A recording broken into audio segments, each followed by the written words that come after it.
Kaya po kung ayaw lumaban ng Kongreso, ayaw lumaban ng Senado, hawak nila ang Ombudsman, hawak nila ang DOJ, sino ang lalaban? Tayo! Tayo kasama ang sambayan ng Pilipino, lalaban para ituwid ang nangyari sa bansa. Pero sa inyo po lahat, bukas ay papadismiss nila ang impeachment case laban kay Pangulong Bongbong Marcos. Pero ngayong hapon po, kausap ko ang ilang makabayang kongresista ang nagmamahal sa ating bansa, nagmamahal sa ustisya, lalaban po sila bukas at may mga ilalabas pa silang mga ebidensya laban sa purakot na administrasyon ni Bongbong Marcos. Kaya po kontihan ninyo bukas yung mga mangyayari, pagtuunan po natin at tulungan natin sila. Dahil yung katulad na banggit ni Atty. Manny, ito, nandito si Kong Ronald, Atty. Lambino, Atty. Torion, itong mga kasamahan po natin. Alam niyo ho, nagkaroon ng leadership vacuum sa ating bansa. Kung mapapansin ninyo, ang maingay lang sa Senado, iilan. Andyan si Senator Marcoleta, sina Senator Amy, of course, sila Alan and Jacqueline. Pero talagang makikita mo, sa Kongreso walang nagsasalita. Ilan-ilan lang. Ilan lang ang kampi natin. Si Miao Miao, sinuspindi pa. Sabi ni Senator Ping Lacson, 67 ang mga kongresista, contractors ng sariling pondo. Hindi sinuspindi, hindi inimbestigahan. Nagkawa ng listahan si Niskaya. Si Bernardo, may mga congressman na nandun. Walang nasuspindi, walang nakasuhan. Pero yung isang nagsasalita sa korupsyon, sa pagnanakaw, kinasuhan. Bukas ko, magsasalita sila at tulungan natin sila. Dahil sa katotohanan, ito ang pinakamabigat na pagdadaanan ni Vice President Inday Sara Duterte. Dahil sa nakikita nila, pag hindi nila natanggal ang ating pangalawang Pangulo, siguradong sigurado na uupo si Inday Sara bilang Pangulo ng inyong Pilipinas. Hindi mahok 2028. Baka bago pa mag-2028, maging Pangulo na si Inday Sara Duterte. Kaya ang nais po nila, mawala na siya. Sa ganitong panahon pa lang, ganito kaaga. Ganon sila katakot kay Inday Sara Duterte. Pero diba ang saligang batas, anong sinasabi? Ang proseso ng impeachment, ito lang ang pagkakataon natin para magreklamo, para i-question, para maging kritikal sa namumulo sa ating bansa. Anong ginawa? Yung kay Bongbong Marcos, kami dun, pumunta, ayaw tanggapin. Pagkatapos, kinausap lahat, walang mag-endorso. Pero okay na rin, kasi ako nung umpisa pa lang, ayaw ko na. Yung mga pumasok na impeachment, dinismiss kagad. Paano mawawalan ng substance ang impeachment complaint laban kay Bongbong Marcos? Ang linaw ng budget, siya pumirma. Ang sabi nun sa complaint, unallocated and program funds. Siya pumirma. Ebidensya na kagad. Ang pag-release ng kwento sa flood control. Sino pumirma? Ang Pangulo, si Marcos. Paano nawala ng ebidensya? Tingnan lang nila ang budget, tapos na ang issue. May kinalaman si Bongbong Marcos. Dapat, ang ginawa nila, pinaupo, pinagpaliwanag. Ano ba nangyari sa budget? Ano ba ang ginawa mo? Ito releases na ginawa mo. Para sa flood control, kasama ka ba dyan? Pero hindi ho. Dinismiss kagad. Yung kay Inday Sara, 125 unliquidated. Ang totoo po doon, ang natitira na lang na unliquidated, 75 million. 75 million pesos unliquidated. Ang ibig po sabihin doon, ayusin mo pa ang submission ng dokumento at itama mo. Hindi sinabing nagnakaw. Hindi sinabing korupsyon. Pag tinignan nyo, ang core report this year. DPWH, unliquidated, 100 billion pesos. DOH, unliquidated, 50 billion pesos. Lahat ng ahensya may unliquidated funds. Dahil yan po ang proseso ng pagsasaayos ng pondo. Ngayon, si Bongbong Marcos, 2022, 2.5 billion pesos in 45 days. 32 million pesos atin. Inimbista ba nila? Hindi. 2023, 5 billion pesos. 2024, 5 billion pesos. Pagkali yun, 12 million pesos atin. Inimbestigahan ba nila? Hindi. Kaya po, proseso at sabi na sa Ligang Batas, itama natin. Pero bakit ganyan? Yung mga totoong nagnakaw, yung totoong naging korap, ayaw niyong tingnan. Pero si Inday Sara, dahil kalaban ninyo sa 2028, dahil may politika, tatanggalin ninyo para mawala siya sa laban pagkapangulo ng ating bansa, ng ating republika. Kaya po kung ayaw lumaban ng Kongreso, ayaw lumaban ng Senado, hawak nila ang Ombudsman, hawak nila ang DOJ, sino ang lalaban? Tayo kasama ang sambayanang Pilipino, laban para ituwid ang nangyari sa bansa.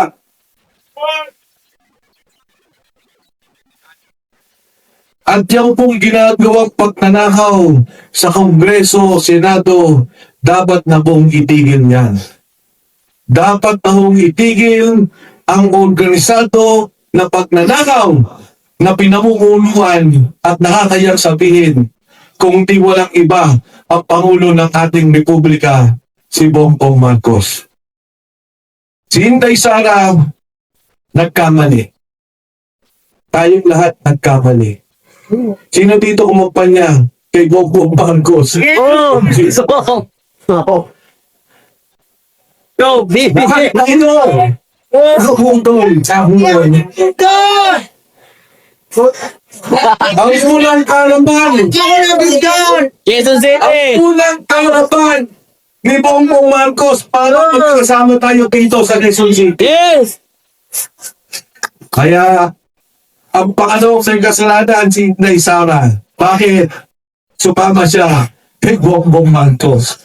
Yes! Kaya ngayon, may responsibilidad tayong lahat na ituwid ang mali. Yes! Ito yung kampanya natin dati, doble kampanya para tanggalin si Bongbong Marcos bilang Pangulo ng Republika ng Pilipinas. Yes! At sa pagkakataong ito, sabihin na natin kay Inday, Ma'am, sa susunod, itama mo na. Kasi ang unang nag-iwan sa'yo, sabi Unity, si Bongbong Marcos. Walang isang taon, inaway ka. Ang pangalawa, at dami mong kakampi sa Kongreso, nakasunod sa'yo kahit saan ka magpunta, kahit anong gawin mo, nakalalay. Kulang na lang, no? Kulang na lang, talagang pati paglakad dito humigasin na para makapaglakad. Si Bibi Inday Sara, pangalawang pagkakasali. Sa Senado, at dami lang kakampi, kay Duterte na bumupuri, sumasamba. Ngayon, iniwan sila. Yes. Lahat ng yan, dapat tandaan ni VP Inday Sara. Pag siya naging Pangulo, lahat ng mga nagnakaw, ikulong niya. Lahat ng ninakaw ng pera ng bayan, iba sa huli niya. At siyang Kongreso, Sarado! ito, isa rin na niya, dahil ang buwan ng nakawan dito sa ating bansa. Congressman Tama at sa inyo po lahat, tuloy po ang laban hanggang hindi na natapos. PBM, resign! Yes, sir! Ayos! Ayos! Thank you so much, Congressman and future Senator Mike Dibenson! Palagpakan po natin. Ayan, let's please have another photo opportunity with Sir Mike po, Congressman. Ay, may sasabihin pa po si Doc. Okay. Congressman natin yan. Susugat ko lang yung Sir Mike, ito. siguro para mag-isip tayo. Thank you all. Thank you po. Okay, Sir Palo. Thank you very much. Gamitin na lang natin yung akila ng Pilipinas. Yes! Pilot song natin. Yes! Kanya, Yes, tama! Sintahan si UP Indahisan.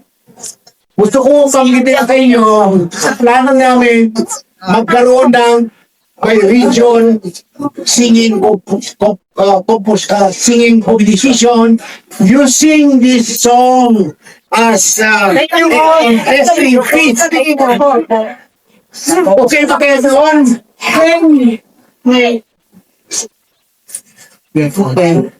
Kahit siguro kung may mga kilala kayo pwede mag-sponsor pero kasi region welcome sa amin yun. Okay, welcome. Kanina pa kayo ba?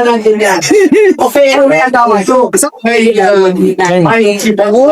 Santiago. Kuya Santiago.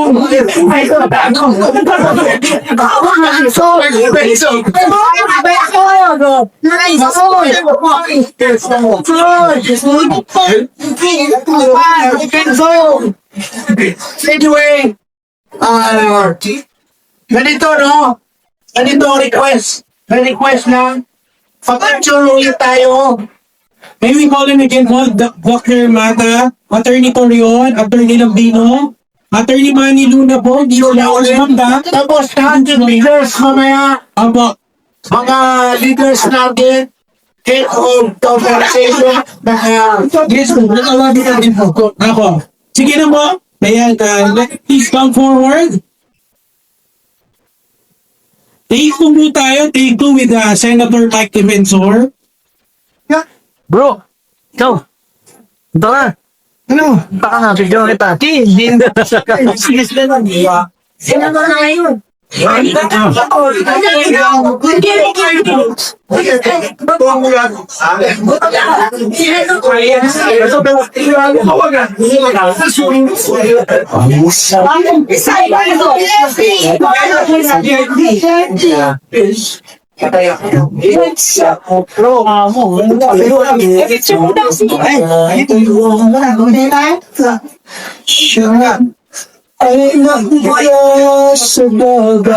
Okay, next po. Inside the test bill.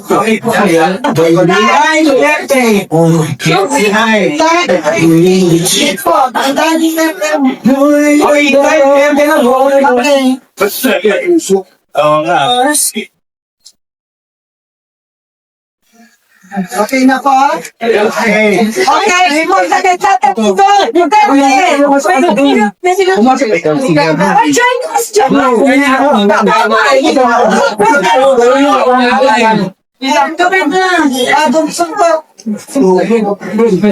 My song. Dali lang. In the sun. Dali ka. Hanggang ay ulit daw.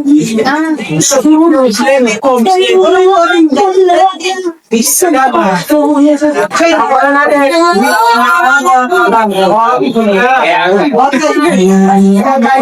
Ito ko mula lang.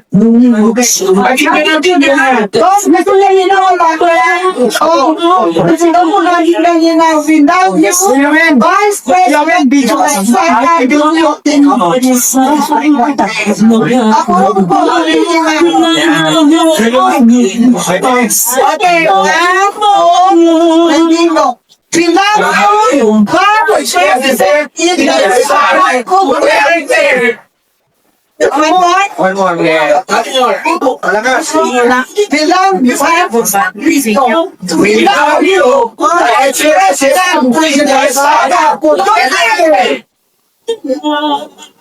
Okay. Okay.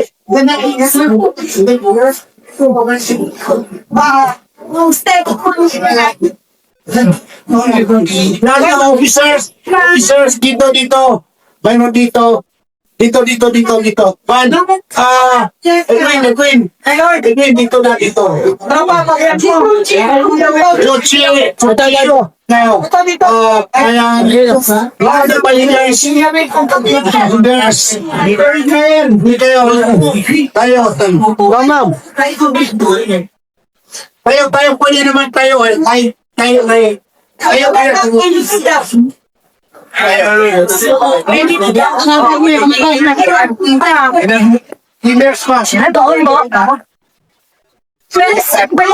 Hanggang ano tayo natin. Pwede na. Ganon? Oh, VIP mo na. Di sa puso.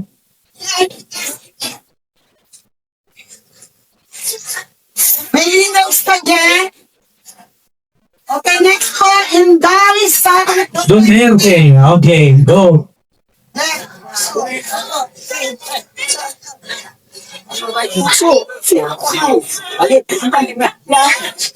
Okay, then Duterte. Okay, Duterte na po. Lahat. Lahat daw mo, please join us here. Lahat po, friends and family. Lapit na po lahat ng kasya. Yung wala mong pagkikilang kumuha. Lapit na po. So lang.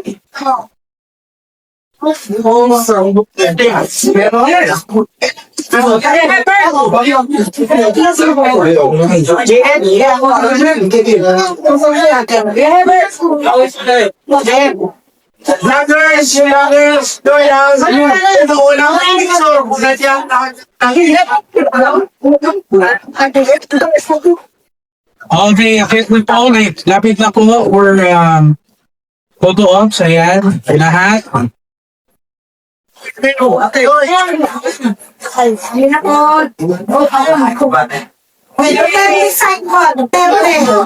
Okay, Duterte, sign. Wait lang, dami sa itong okay, umalis. Generous na isang forget. First time.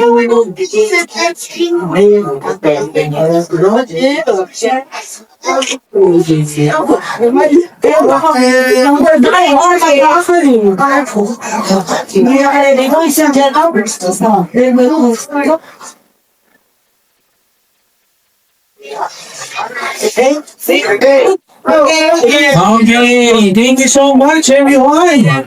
Plus, ang email ito ngayon. Over our dead bodies. We will not allow that. Okay? Sana magiging ganon ang linya ng pag-iisip natin.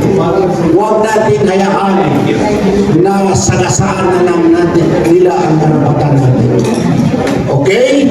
So again, ako'y nagpapasalamat sa inyong lahat. Correct ko lang pala hindi ko nabanggit ng maayos kanina. Pasensya ka na, Bishop. Si Bishop Willie Ablanda pala. Palakpakan natin si Willie. Napakarami po ng grupo nila. Kung tawagin ay Community Force Multiplier for Peace Incorporated. Okay? So siguro, kasi patapos na tayo, baka mayroon kayong kunting question? Mayroon man? Gusto ko rin pagsalitain siguro dalawa. Bago na si Mike, pagsalitain ko rin si Attorney Manny Luna. Yes! Yes! Special request. Okay. Yes! Bait yan. Maraming salamat, Commissioner Ronald. Kasama ko sa PANA, Philippine Alliance for National Accountability. Masaya kami na dito isa sa mga pundasyon ng PANA. Ang dating sekretary ng DNR at kongresista ng Quezon City, si Congressman Mike Defensor. Salamat sa lahat, no? Nabigo man kami sa aming third complaint sa Secretary General's Office ng House. Pero yun ang kabiguan na sa success dahil na-expose namin ang kapulukan ng sistema sa House of Representatives. Naging circus ang impeachment dahil binastos nila ang taong bayan at ang konstitusyon ng Pilipinas. Yon ang pinaka-importante na nagawa ng grupo ni Congressman Mike Defensor, ni Ronald Adamat, myself, and the others. People's complaint po yun. Ang binastos nila ang mga Pilipino. Hindi kami. Kasi instrumento lamang kami ng ating mga mamayan. Maraming salamat sa inyong suporta at lalaban tayo sa gobyerno ng mga magnanakaw. Hindi tayo papayag dito. At I would like to introduce again my good friend at ang leader din namin sa PANA, ang dating Secretary ng DNR and Congressman ng Kalusugan Party List, Mike Defensor. Yes!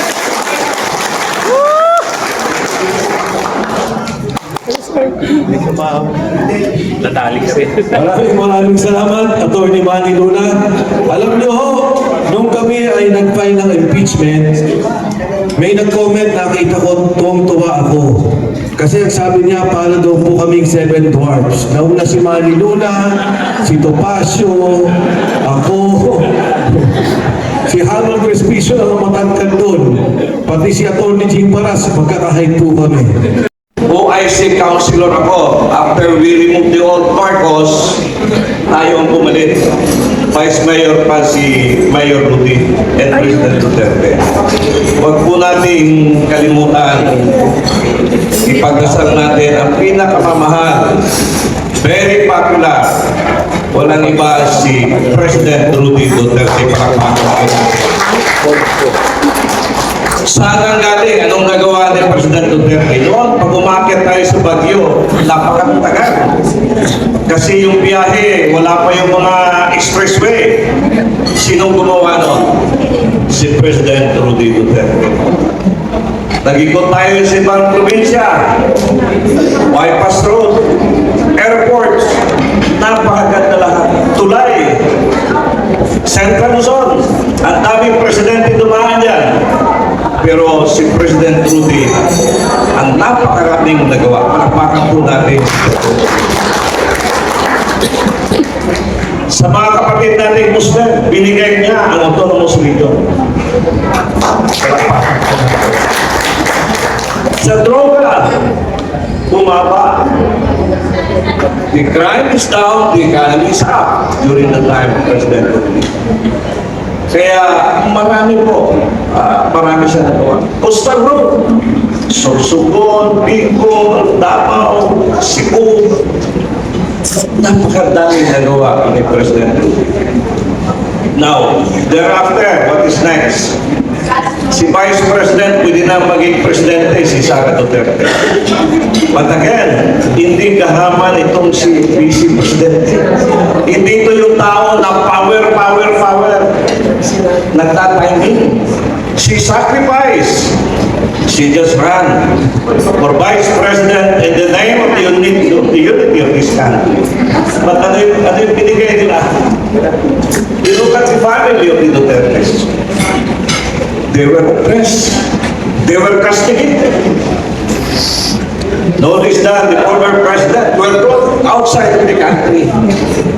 And now, they never stop. They continue filing in the House of Congress. You can just imagine the pressure to Vice President Sara Duterte. But I know, sooner or later, the Agila is there. Palakpakan po natin ang Agila ng Pilipinas. Ano po, napakahirap ng situation. I worked with them for 30 years. All of the allegations against Duterte is unfounded and not true. Because I was with them and I knew them. Why? Davao City walang utang na local government units. Hindi naghihirap, walang ghost project. One of the most livable city in the Philippines. One of the richest city in the Philippines. And now we have already international flights, more than 60 to 70 flights a day. And people in Mindanao are not coming here in Manila anymore. They just flew in, including those in Visayas, using the international airport of Davao City. These are progress. And I know, with the Vice President, sooner or later in God's will, she will be the next president of the Republic. Now, what are the ways to go? After having said the past, the present, and the opportunities, dapat ituloy natin yung pagkakaisa. Ilan lang naman yun nandyan eh. Buong sambayan ng Pilipino talaga naghihirap. Ngayon lang, sa Surigao, bumagsak na ang kababagong project dahil sa baha. Hindi maganda pagkagawa. What we need now is that, for me, and I'm saying this, lahat ng buboto sa impeachment na hindi natin ikakampanya sa 2020. The House of Congress, down to the district level, you will be marked and you have to pay a big price come 2028 and the people of the Philippines will reject you, including the House of the Senate. Yes. So palakpakan natin yung that is the only weapon that we have. If ever there will be an election on 2028. A lot of people are telling me, Councilor, we will not campaign and we will never vote. Those who will endorse the impeachment down to the district level, even in the House of the Senate, sila ang mawawala sa 2020.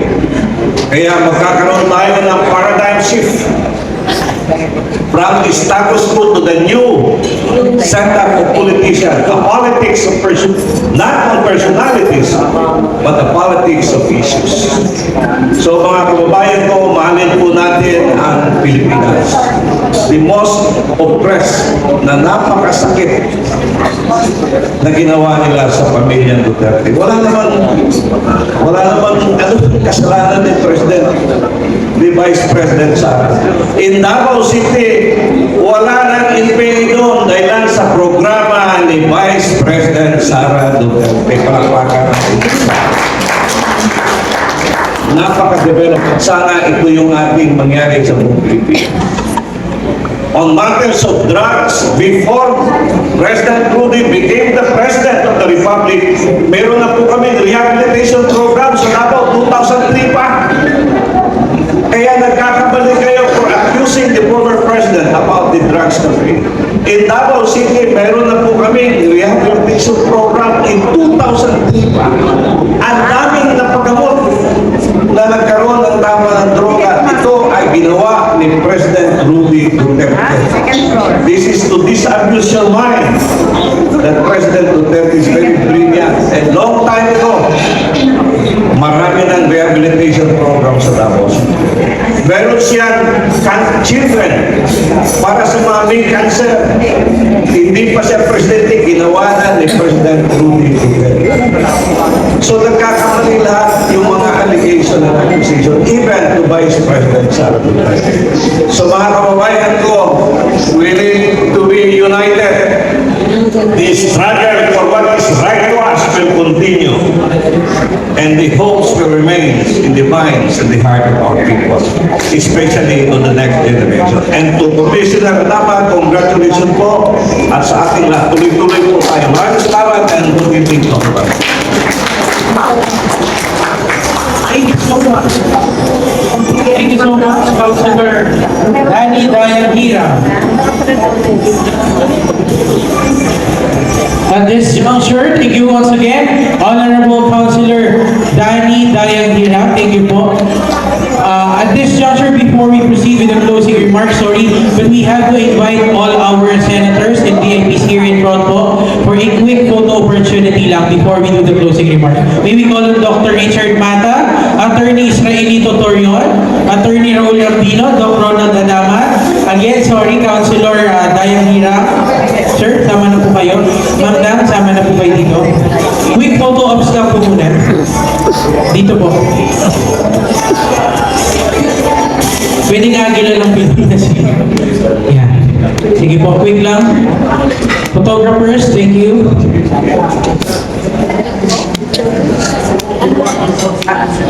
Baka daw po i-off or basta may gantilida, agila na lang ng Pilipinas.